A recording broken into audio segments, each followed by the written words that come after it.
Is it acceptable to use a settlement agreement as an alternative to a capability procedure?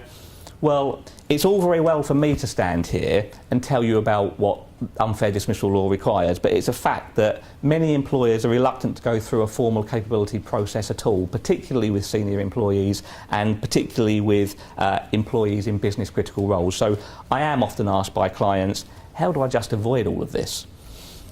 Now, the temptation for employers is to try to have a without prejudice conversation about why it's just not working for you here. Completely bypassing the capability process in that way can be a great solution if it's handled very, very carefully. Handled other than well, this approach can lead to serious legal problems, especially as employers don't realise that just saying to an employee, this conversation is without prejudice, doesn't necessarily make it without prejudice. Without prejudice is not the legal veinites that many employers think it is. Now, for the last couple of years, there's been a statutory extension to the without prejudice principle which has helped employers, and that's set out in section 111A of the Employment Rights Act. The effect of section 111A is that pre-termination negotiations about the termination of employment are inadmissible, but they are only inadmissible in unfair dismissal proceedings. They're not inadmissible in discrimination proceedings or whistleblowing proceedings.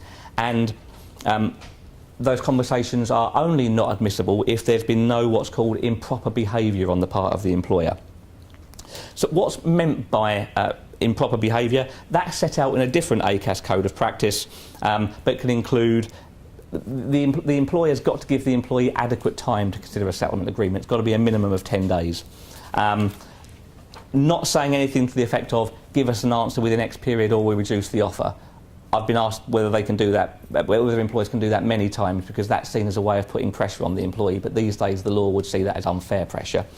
And not saying anything before the capability process starts to the effect that if there's no settlement agreement, you'll be dismissed, or even saying anything which could give that impression or sound like a threat to that effect. So, in short, looking to avoid the need to even start a formal capability process through the judicious use of settlement agreements is usually acceptable in risk management terms, provided that the conversations with the employees are handled very, very carefully. And I would nearly always recommend that that includes creating the settlement agreement documentation and the covering letter in advance of that first meeting with the employee, because the covering letter for a start means that there's less chance of your manager going off-piste.